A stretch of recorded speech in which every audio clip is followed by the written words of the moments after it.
Hi friends, welcome to running online TV YouTube channel. నా పేరు Srinivas. Friends, ఈ వీడియోలో మనం తెలంగాణ స్టేట్కి సంబంధించిన పాలిటెక్నిక్ వెబ్ ఆప్షన్స్ని ఏ విధంగా పెట్టుకోవాలి ఆన్లైన్ నుంచి అనేది మన వీడియో. ఓకేనా? సో వీడియో నచ్చితే మాత్రం ఖచ్చితంగా లైక్ చేయండి. ఇట్లాంటి ఇన్ఫర్మేషన్ వీడియోస్ కోసం మన ఛానల్ సబ్స్క్రైబ్ చేసుకోకపోతే మీరు చూసిన ఈ వీడియో కింద సబ్స్క్రైబ్ బటన్ కనబడుతుంది కదా ఫ్రెండ్స్. సబ్స్క్రైబ్ చేసుకుని రెగ్యులర్గా మనం ఫాలో అయ్యారంటే ఇట్లాంటి ఇన్ఫర్మేషన్ వీడియోస్ రెగ్యులర్గా నేను నేర్పిస్తూనే ఉంటాను. అండ్ దీనికి సంబంధించిన ఏమైనా డౌట్స్ ఉన్నా కూడా నాకు కామెంట్లో అడగండి. వీడియో నచ్చితే ప్లీజ్ లైక్ చేయండి. ఇట్లాంటి ఇన్ఫర్మేషన్ వీడియోస్ చాలా చేస్తుంటూ ఉంటాను నేను, ఎస్పెషల్లీ ఎడ్యుకేషన్ వీడియోస్ చేస్తుంటాను. ఒకసారి వీడియో సెక్షన్కి వెళ్ళి వీడియోస్ చూడండి. ఓకేనా? వీడియో నచ్చితే మాత్రం ఖచ్చితంగా లైక్ చేయండి. ఓకే, సో ముఖ్యంగా ఏంటంటే స్టార్టింగ్ నుంచి ఎండింగ్ వరకు చూడడానికి అయితే ప్రయత్నించాడు. ఎందుకంటే ఈ వెబ్ ఆప్షన్స్ అనేది కొంచెం తికమక ఉంటాయి కాబట్టి ఖచ్చితంగా వీడియోని పూర్తి వరకు చూడండి. రైట్? సో దీనికి సంబంధించిన లింక్ అయితే కింద డిస్క్రిప్షన్లో ఇస్తాను ఫ్రెండ్స్. అక్కడి నుంచి అయితే ఈ పేజ్కి వచ్చేసేయండి. ఇక్కడ మనం క్యాండిడేట్ రిజిస్ట్రేషన్ అయితే మనము ఇక్కడ క్లిక్ చేసుకోవాలి. ఎప్పుడు మనం సర్టిఫికేట్ వెరిఫికేషన్, మనం స్లాట్ బుకింగ్ చేసుకున్నాం కదా, ఈ స్లాట్ బుకింగ్ చేసుకున్న తర్వాత మన సర్టిఫికేట్ వెరిఫికేషన్ అయిపోయింది కదా, అప్పుడు ఒక పేపర్ ఇచ్చారు కదా, ఆ పేపర్ ముందు పెట్టుకోండి. అండ్ ఇక్కడ క్యాండిడేట్ రిజిస్ట్రేషన్ మీద క్లిక్ చేయండి. ఓకే, సో రిజిస్ట్రేషన్ మీద క్లిక్ చేయగానే మనకి ఈ విధంగా రిజిస్ట్రేషన్ నెంబరు అడుగుతుంది, పాలిటెక్నిక్ హాల్ టికెట్ నెంబర్ అడుగుతుంది, ఓకే, ర్యాంక్ అడుగుతుంది, డేట్ ఆఫ్ బర్త్ అడుగుతుంది, జనరేట్ పాస్వర్డ్ అని అడుగుతుంది. ఓకే, సో ఇట్లా దీని మీద క్లిక్ చేయగానే జనరేట్ పాస్వర్డ్ అంటే మీకు ఈ విధంగా ఓపెన్ అయిపోతుంది. ఇక్కడ మీ డీటెయిల్స్ అయితే కనబడతాయి. ఒకసారి చెక్ చేసుకోండి, ఈ డీటెయిల్స్ అన్నీ కూడా మీయేనా కదా చూసుకోండి. రైట్? ఇక్కడ కొంచెం మనకి బ్రౌజర్కి సంబంధించిన సెట్టింగ్స్ కావాలనుకుంటే కనుక ఇక్కడ క్లిక్ హియర్ మీద క్లిక్ చేసేసి బ్రౌజర్కి సంబంధించిన సెట్టింగ్స్ అయితే మీరు సెట్ చేసుకోండి. పాస్వర్డ్కి సంబంధించిన ఇన్స్ట్రక్షన్స్ అయితే ఇక్కడ ఉన్నాయి, ఒకసారి చూసుకోండి. స్పెషల్ క్యారెక్టర్స్ కానీ అట్లాంటివి అయితే ఏం అలా ఉండవు. ఫర్ ఎగ్జాంపుల్ ఇప్పుడు నిహారిక అనే పేరు ఉంది. ఎగ్జాంపుల్ నిహారిక 1-2 లేకపోతే నిహారిక 1-2-3 నిహారిక మీకు ఎట్లా అయితే అట్లా ఒక క్రిటికల్గానైతే సెట్ చేసుకోండి. ఓకే, ఒక పాస్వర్డ్ సెట్ చేసుకోండి. అండ్ అంతకుముందు ఉన్న పాస్వర్డ్ కాదు, ఇప్పుడు కొత్తగా క్రియేట్ చేసుకోవాలి వెబ్ ఆప్షన్ కొరకు. అదే పాస్వర్డ్ ఇక్కడ కింద ఎంట్రీ చేయండి. ఇక్కడ మొబైల్ నెంబర్ ఎంట్రీ చేయండి. ఇక్కడ మెయిల్ ఐడి ఉంటే ఎంట్రీ చేయొచ్చు, కానీ ఎంట్రీ చేస్తే బెటరు. @ ఏంటిది మెయిల్ ఐడియా అంటే జీమెయిలా, యాహూ మెయిలా, రెడిఫ్ మెయిల్ అనేది ఎంట్రీ చేయండి. ఎంట్రీ చేసేసి ఇక్కడ సేవ్ పాస్వర్డ్ అని కనబడుతుంది కదా, దాని మీద క్లిక్ చేయండి. ఓకే, ఇది రిజిస్ట్రేషన్ అనమాట. మనం వెబ్ ఆప్షన్స్ పెట్టుకోవడానికి ఖచ్చితంగా రిజిస్ట్రేషన్ అయితే చేసుకోవాలి. మళ్ళీ ఇట్లా వస్తుంది, SMS sent to your registration mobile number ఇట్లా వస్తుంది. ఓకే, SMS కూడా పోతుంది. ఇక లాగౌట్ మీద క్లిక్ చేసేసి మళ్ళీ హోమ్ పేజ్కి వచ్చేసేయండి. హోమ్ పేజ్లో మళ్ళీ లాగిన్, ఇక్కడ క్యాండిడేట్ లాగిన్ కనబడుతుంది కదా, దీని మీద క్లిక్ చేస్తే మనకి ఈ బాక్స్ అయితే ఓపెన్ అయిపోతుంది. ఇక్కడ లాగిన్ ఐడి మీద మళ్ళీ ఆ ఐడి నెంబర్ ఎంట్రీ చేయండి. అక్కడ హాల్ టికెట్ నెంబర్ ఎంట్రీ చేయండి. ఇందాక సెట్ చేసుకున్న పాస్వర్డ్ ఎంట్రీ చేయండి. ఈ ఆప్షన్ ఇక్కడ ఎంట్రీ చేసేసి సైన్ ఇన్ మీద క్లిక్ చేయండి.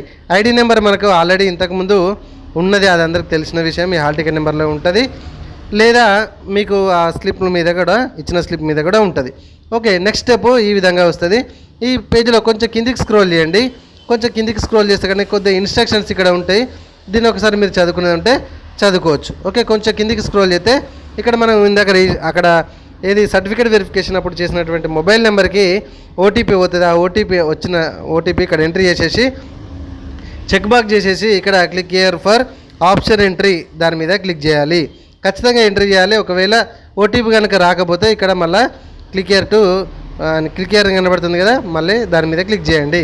ఓకే, సో క్లిక్ చేయగానే మళ్ళీ నెక్స్ట్ పేజ్ ఈ విధంగా వస్తుంది. సో ఏ డిస్ట్రిక్ట్ అయితే మీరు అప్లై చేద్దామని అనుకుంటున్నారు అనేది అయితే ఖచ్చితంగా సెలెక్ట్ చేసుకోవాలి. ఆ డిస్ట్రిక్ట్ ఇక్కడ సెలెక్ట్ చేసుకున్నాం కదా, ఒకవేళ ఈ సెలెక్ట్ చేసుకుంటే మాత్రం ఈ డిస్ట్రిక్ట్లో మాత్రమే మీకు అక్కడ కాలేజీలు అయితే లిస్ట్ కనబడుతుంది.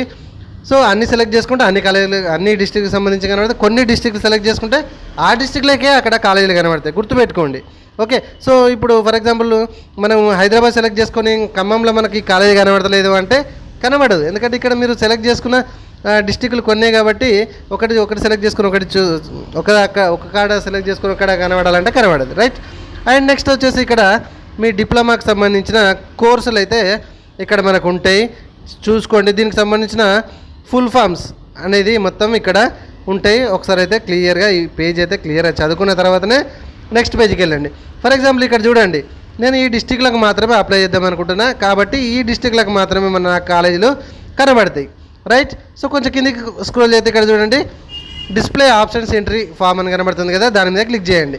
క్లిక్ చేస్తే మన పేజ్ అయితే ఈ విధంగా ఓపెన్ అవుతుంది. ఇక్కడ చూసుకోవచ్చు, మళ్ళీ మీ పేరు, మీ ఫాదర్ నేమ్ జాగ్రత్తగా చూసుకొని ఇక్కడ కంట్రోల్ F కొనండి, అంటే ఫైండ్ కొట్టితే మీరు ఇక్కడ కాలేజ్ లిస్ట్ కనబడదు ఫ్రెండ్స్. ఇప్పుడు ఫర్ ఎగ్జాంపుల్ ఏదో శ్రీ చైతన్య ఇంజనీరింగ్ కాలేజ్ అని ఉన్నాయి. For example Shri Chaitanya engineering college అని సెర్చ్లో కొడితే రాదు. కాలేజీలకు సంబంధించి షార్ట్ కట్స్ ఉంటాయి, ఇదిగోండి ఇక్కడ ఉంటాయి.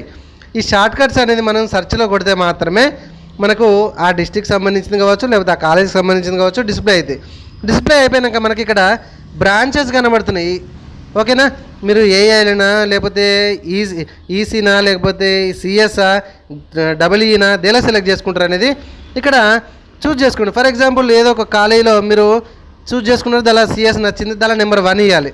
వేరే కాలేజీలో సేమ్ ఫస్ట్ ఒక ఆర్డర్ వైజ్ రాయండి. మీరు సిఎస్ ఫిక్స్ అయితే కనుక అన్ని కాలేజీలో ఫస్ట్ సిఎస్ నెంబర్ 1, నెక్స్ట్ కాలేజీలో సిఎస్ నెంబర్ 2 అండ్ నెక్స్ట్ కాలేజీలో సిఎస్ నెంబర్ 3 అని ఇట్లా నెంబర్ 3 1 2 3 ఒకసారి పేపర్ మీద రాసుకొని దాన్ని క్రాస్ చేసుకుంటారండి, కన్ఫ్యూజ్ అవుతారు. ఓకే, సో అట్లా ఎంట్రీ చేసుకుంటా వచ్చిన తర్వాత ఇక్కడ సేవ్ ఆప్షన్స్ అని కనబడుతుంది కదా, వెంటనే సేవ్ ఆప్షన్ క్లిక్ చేయండి. ఇక్కడ హాల్ టికెట్ నెంబర్ ఎంట్రీ చేసి సేవ్ ఆప్షన్ మీద క్లిక్ చేయాలి.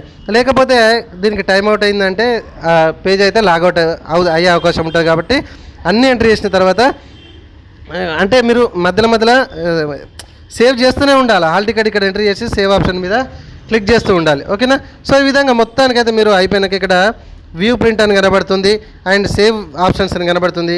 మీరు ఈజీగా సేవ్ ఆప్షన్ మీద క్లిక్ చేయొచ్చు అండ్ వ్యూ ప్రింట్ మీద క్లిక్ చేసేసి మీరు హ్యాపీగానైతే మీరు సేవ్ చేసుకున్నటువంటి ఆప్షన్స్ అన్నీ కూడా మీరు ప్రింట్ అయితే తీసుకోవచ్చు. ఇక్కడ ప్రింట్ ఆప్షన్ అయితే కనబడుతుంది. ఓకేనా ఫ్రెండ్స్, సో ఇది మనకు పాలిటెక్నిక్ సంబంధించిన వెబ్ ఆప్షన్స్ పెట్టుకునే పద్ధతి. ఓకేనా ఫ్రెండ్స్, వీడియో నచ్చింది కదా, ఖచ్చితంగా లైక్ చేయండి. సబ్స్క్రైబ్ చేసుకోకపోతే మన ఛానల్ని సబ్స్క్రైబ్ చేసుకోండి. Thank you very much.